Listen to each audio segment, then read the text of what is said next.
Hey everyone, welcome to Derive It, and we're going to be solving coin change in this video. This is a good example of dynamic programming. So in this problem, we're given some amount of money we want to break down. So say $100.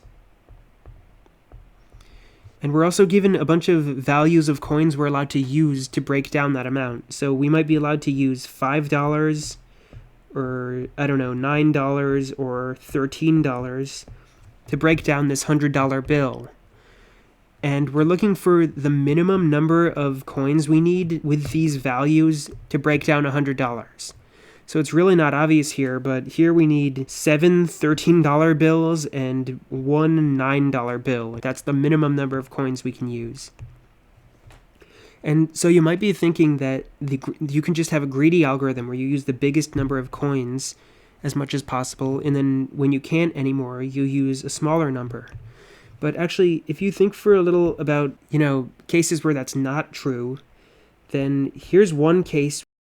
We can't just break the 15 down into, 7 and then 7, because then we can't use any of the other coins to finish breaking down the 15. We can't add like a 2, then we're over the limit. So the answer here is actually to just use a single 7 and then use a bunch of 2s. And so there's not a greedy algorithm that works. We can't just always use the biggest coin over and over again. And so we need to do something more sophisticated. So we're going to try to use recursion to do this. So first of all, when you're solving any problem, you want to identify what you're looking for. And here we're looking for the minimum number of coins that we need to break down amount. I'm going to call it num coins. And step 2, when you're looking for a recursion, is to find a recursive equation. If you can find this, you can solve the whole problem. So all that means is we're looking for an equation that has num coins on both sides of it. So we have num coins on the left, and we also want num coins of something on the right. So how can we write num coins using num coins? That's really what this is asking. Well, notice that if we have $100 and we're given, the coins 7 and 2, then there are only a couple options for breaking down this $100 bill. One way to break it down is to use the $7 coin. We just used a coin, so the number of coins is equal to 1 plus the minimum number of coins it takes to break down that amount.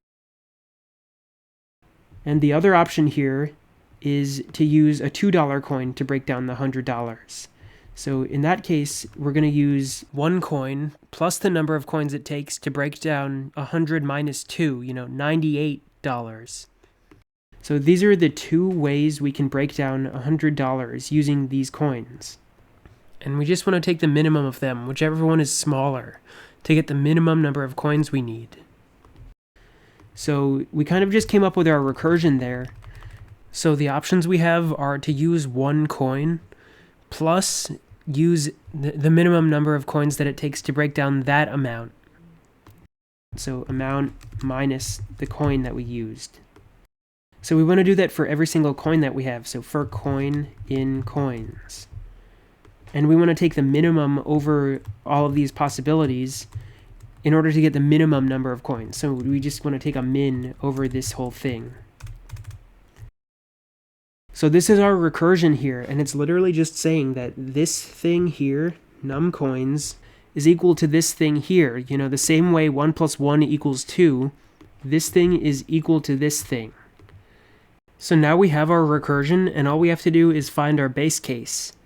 So notice that the recursion is just going to keep calling num coins on smaller and smaller amounts, right? Because the computer is just going to break down num coins into num coins of amount minus something.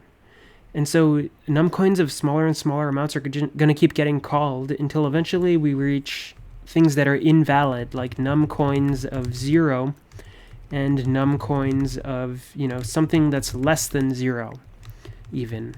And so what's num coins of 0?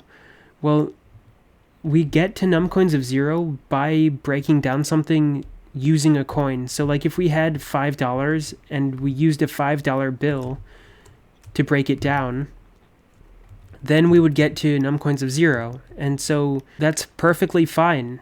There are 0 coins you need in order to break down $0. So what about num coins of something that's less than 0? If we're breaking down $5 and we have a $6 coin, then that's when num coins of something that's less than 0 is going to get called. And that's not valid. So we don't even want to consider the number of coins that this is giving us, because it's just, you're not allowed to get a negative number of coins. So in order to, we want to give the return value of this, we want to set this equal to something so that when it shows up in a minimum over other things, it has no effect. And the value we can use to do that is just infinity. Because if infinity shows up here, we're taking the minimum over things, and it's just going to go with the other value besides infinity. Okay, so we could just code this up. We could just create a function that is called numCoins, and it takes in amount and coins, and normally it returns the recursion because normally numCoins of amount and coins is equal to this. The only time numCoins is not equal to this is if we're in the base case. So if amount is less than 0, if amount equals 0. So this code will literally work right now. The only problem is that it's going to be slow if we actually run it. So why is that? So you can imagine that if we were to break down $100 using the coins 5 and 10, then numCoins of 95 is going to get called, and then numCoins of 90 is going to get called if we're just using $5 coins. But numCoins of 90 is also going to get called if we use a $10 coin to break down the $100 bills. So the same exact call is going to get made 2 times. So, this way of coding it up is actually quite bad because there are a lot of redundant calls. We can fix it, though, by using dynamic programming. So dynamic programming is when you compute the values of numCoins yourself. So instead of relying on this recursive function to do it, which is really inefficient, you just compute all the values of numCoins yourself. So you store all the values in an array or something, and then you just use a for loop, and you figure out what each value is. So the thing to notice here is that numCoins of amount only depends on numCoins of smaller amounts. So there's one surefire way of computing things in the correct order just a single time, which is to compute numCoins of small amounts first and numCoins of big amounts last. That's the only way to guarantee that we compute it in the right order. So that's how we're going to do dynamic programming. We're going to compute numCoins of small amounts first and big amounts last. So I'm just going to copy this code and modify it so that it has dynamic programming like we just talked about. So let's just copy this.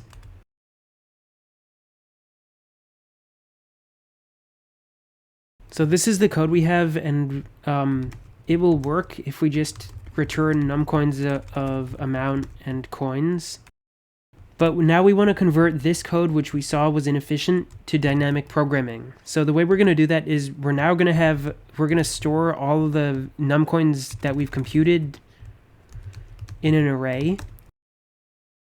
And now, we want to iterate from 0 all the way to amount. So for amount in range 0, amount plus 1.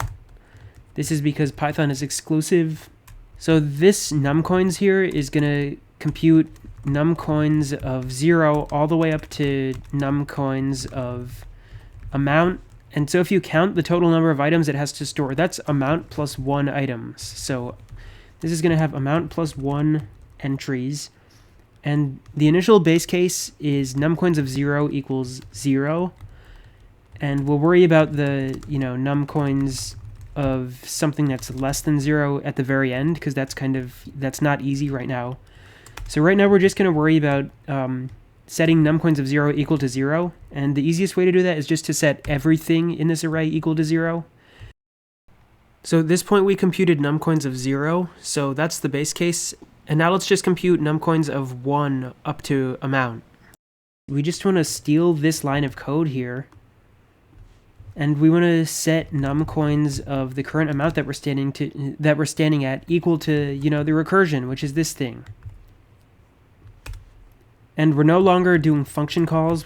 Numcoins is now an array, so I'm just going to change this.